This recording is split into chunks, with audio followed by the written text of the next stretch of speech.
భూ బకాసురుడు ఎవరంటే టక్కున ఎమ్మెల్యే పాయల్ శంకర్ పేరే చెప్తారని ఆదిలాబాద్ కాంగ్రెస్ పార్టీ ఇన్ఛార్జి కాంతి శ్రీనివాస్ రెడ్డి అన్నారు. శుక్రవారం ఆయన క్యాంపు కార్యాలయంలో మీడియాతో మాట్లాడుతూ పాయల్ శంకర్ చేసిన భూ కబ్జాలు ఇవిగో అంటూ కూడా ఆయన భూభాగోతాన్ని బయటపెట్టారు. ఇవిగో ఆధారాలు అంటూ వాటికి కొన్ని ఆధారాలు మీడియా ముందుకు చూపించారు. గడిచిన 13 నెలల్లో ఎమ్మెల్యే చేసిన భూదంతా విలువ సుమారు దాదాపు 400 కోట్ల వరకు ఉంటుందని తెలిపారు. తెలంగాణలో ఇంత పెద్ద ఎత్తున భూదంతా చేసిన వారిలో మా ఎమ్మెల్యేనే ఫస్ట్ అని అన్నారు. ఈయన భూదాహానికి ఆ వర్గం ఈ వర్గం అని కాకుండా అన్ని వర్గాల ప్రజలు బలయ్యారని అన్నారు. ఓటేసి గెలిపించిన ప్రజల భూములనే బలవంతంగా బెదిరించి లాక్కున్నారని అన్నారు. ప్రభుత్వ భూమిని అల్లుడి పేర కబ్జా చేసి పార్టీ ఆఫీస్ కోసం అదే పార్టీ కమ్మిన చరిత్ర పాయల్ శంకర్దని ఎద్దేవా చేశారు.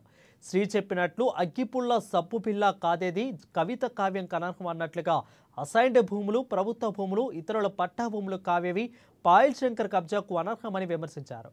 ఆయన కబ్జా చేసిన అసైన్డ్ భూములు ఇతరులను బెదిరించి లాక్కున్న భూములు ప్రభుత్వ భూముల వివరాలను సర్వే నెంబర్లతో సహా మీడియా ముందుకు బయటపెట్టారు కాంతి శ్రీనివాస్ రెడ్డి. ఇక ఇది మాత్రమే కాదని ఎన్నికల సమయంలోనూ తప్పుడు అఫిడవిట్లు సమర్పించినారని దుయ్యబట్టారు. తన పేరు స్థిరాస్తులకు సంబంధించి ఫార్మంలో 26లో పేర్కొన్న విధంగా భూములు వివరాలను అసలు రెవెన్యూ రికార్డుల్లోనే లేవని అన్నారు.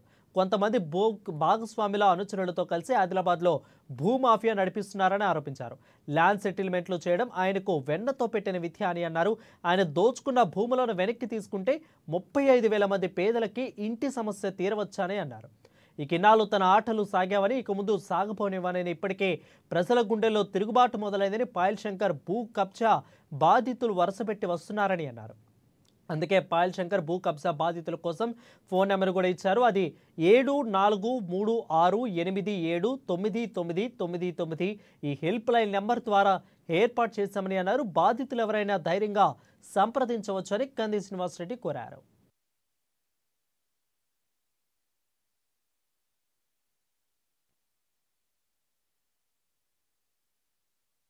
ఆదిలాబాద్ ఎమ్మెల్యే పాయల్ శంకర్ గారి మీద నేను వారి భూ కబ్జాల్ని ప్రశ్నించినందుకు నా మీదకు నా ఆఫీస్ మీదకు పాయల్ శంకర్ గారి రౌడీ మూకలు దాడులకు తెగబడడం చాలా దురదృష్టకరం.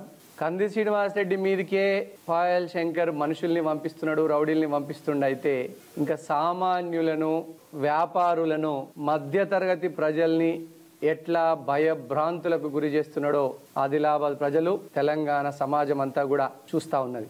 కాంతి శ్రీనివాస్ రెడ్డిది పెట్టే చెయ్యి, పాయల్ శంకర్ది లాక్కునే చెయ్యని ఆదిలాబాద్లో ఏ చిన్న పిల్లగాన్ని అడిగినా చెప్తారు.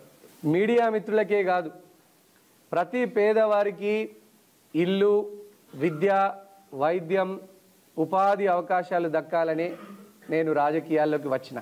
పాయల్ శంకర్, నీకు దమ్ముంటే ఇద్దరం కలిసిపోయి అడుగుదాం సీఎం గారిని, ఆదిలాబాద్ జర్నలిస్టులందరికీ ఇళ్ల స్థలాలు పట్టాలు ఇవ్వాలని, ఇల్లు కూడా ఇవ్వాలని. వస్తావా? కల్లి బొల్లి మాటలు చెప్పి పబ్బం గడుపుకునేటువంటి నీ నీచమైన చరిత్ర మీడియా మిత్రులందరికీ తెలుసు. ముఖం లేదు నీకు. ఎప్పుడు పోయినా పైసల పైరవీలు చేస్తున్నావు. కాంగ్రెస్లో చేర్చుకోమని మా లీడర్లని బతిమలాడుతున్నావు, కాళ్ళు పట్టుకుంటున్నావు. పాయల్ శంకర్, నిన్ను మోకాళ్ళ మీద హైదరాబాద్కు నడిచొచ్చి యాత్ర చేసినా కూడా నిన్ను కాంగ్రెస్ పార్టీలో చేర్చుకోము. నీలాంటి భూ కబ్జాదారుడు మా పార్టీకి అక్కర్లేదని మా పార్టీ అధినాయకత్వం చెప్పింది నిజం కాదా? ఇప్పటికీ కూడా మా పార్టీ హైకమాండ్ చుట్టూ తిరుగుతూ ఉన్నావు కాంగ్రెస్ పార్టీలో నన్ను పాయల్ శంకర్ని చేర్చుకోమని. నువ్వు మోకాళ్ళ మీద యాత్ర చేసినా, తలకిందుల తపస్సు చేసిన కాంగ్రెస్ పార్టీలో నిన్ను చేర్చుకోము అని అధిష్టానం తెలియజేసినట్టు మాట వాస్తవం కాదా? పాయల్ శంకర్ అంటేనే కబ్జాలు, రౌడీయిజం, బెదిరింపులు గుర్తుకొస్తాయి. కాంతి శ్రీనివాస్ రెడ్డి అంటే అన్నదానం, ప్రజాసేవా భవన్, ఎవరికి లొంగని మనస్తత్వం, ప్రజల పక్షాన నిరంతరం పోరాడటమే గుర్తుకొస్తుంది. బిడ్డ పాయల్ శంకర్, నీ చిల్లర డ్రామాలు కట్టిపెట్టు. ఇంకోసారి నా పార్టీ కార్యకర్తల మీద కానీ, నా మీద కానీ, మా ఆఫీసుల మీద కానీ దాడులకు తెగిస్తే ఆదిలాబాద్ ప్రజలే నీ మీద తిరగబడి కొట్లాడతారు బిడ్డ. ఏడాది లోపే తెలంగాణ మొత్తంలో వరస్ట్ ఎమ్మెల్యేలు ఎవరిని సర్వే చేస్తే ఫస్ట్ పేరు పాయల్ శంకర్ పేరే వస్తున్నది. ఇది నాది కాదు, సర్వే రిపోర్ట్లను మీరు ఆధారంగా చేసుకొని చూడండి. పాయల్ శంకర్ యొక్క భూ కబ్జాలు తెలంగాణ అంతటా ఫేమస్ అయినాయి. ఎవరెన్ని కుట్రలు చేసినా ఈ ఆదిలాబాద్ నుంచి రౌడీయిజాన్ని, కబ్జా కోర్లను తరిమికొట్టి క్లీన్ ఆదిలాబాద్గా, అద్భుతాల ఆదిలాబాద్గా మార్చేంత వరకు నేను ఇక్కడనే ఉంటా. ఈ దొంగల భరతం పడతా. మా లక్ష్యం, మా ముఖ్యమంత్రి గారి లక్ష్యం, కాంగ్రెస్ పార్టీ లక్ష్యం ఒక్కటే, మేమంతా పేదల పక్షం, సామాన్యుల కోసం ఎంత దూరమైనా వెళ్తాం. పేదలకు అన్యాయం జరిగితే, మధ్య తరగతి ప్రజలకు అన్యాయం జరిగితే మాత్రం ఎట్టి పరిస్థితుల్లో సహించేది లేదని మీడియా మిత్రుల సాక్షిగా నేను ఆదిలాబాద్ సమాజానికి, తెలంగాణ సమాజానికి తెలియజేస్తా ఉన్నా. ఇక పాయల్ శంకర్ భూ కబ్జాల దండకం ఇక చదువుతా వినుర్రి. రాస్తే రామాయణం అవుతుంది, వింటే మహాభారతం అవుతుంది. అంత పెద్ద కథలు అవుతాయని. ఈ భూ కబ్జాదారుడి యొక్క భూములు ఎన్ని కబ్జా చేసిందంటే, పాయల్ శంకర్ చెర నుంచి భూములు విడిపిస్తే దాదాపు 35,000 మంది పేదలకు, గరీబోళ్లకు ఇళ్ల పట్టాలు ఇప్పియచ్చని ఆదిలాబాద్ ప్రజలు అంటున్నారు. తప్పకుండా పాయల్ శంకర్ చెర నుంచి ఈ అసైన్డ్ భూముల్ని, ఈ ఎన్ఓసి పేరు మీట దారుణం చేసినటువంటి భూముల్ని గరీబోళ్లకు పంచడమే నా లక్ష్యం. సర్వే నంబర్ 2/3/1/1 రిమ్స్ వెనకాల ప్రభుత్వ స్థలం ఎలాంటి డాక్యుమెంట్ లేకుండా డిఎస్ పెండింగ్ లో ఉన్నదాన్ని పాయల్ శంకర్ నువ్వు ఎమ్మెల్యే అయిన తర్వాత కంపౌండ్ వాల్ నిర్మించి నువ్వు నీ వ్యాపార భాగస్వాములు కలిసి 4 ఎకరాల భూమి 110 కోట్ల విలువ చేసేటువంటి భూమిని కబ్జా చేసిండ్రు. దానికి ప్రత్యక్ష సాక్ష్యం ఆధారాలు అన్నావు కదా, ఆధారాలు చూపిస్తున్నా, చూసుకో పాయల్ శంకర్. ప్రభుత్వ వెబ్సైట్ లో గవర్నమెంట్ ల్యాండ్ ప్రొహిబిటెడ్ ప్రాపర్టీస్ కింద ఉన్నటువంటి ఈ 110 కోట్ల స్థలం, 110 కోట్ల స్థలాన్ని పాయల్ శంకర్ మైనింగ్ పేరు మీద రిజిస్టర్ అయిన మాట వాస్తవం కాదా? 110 కోట్ల స్థలం ఇది.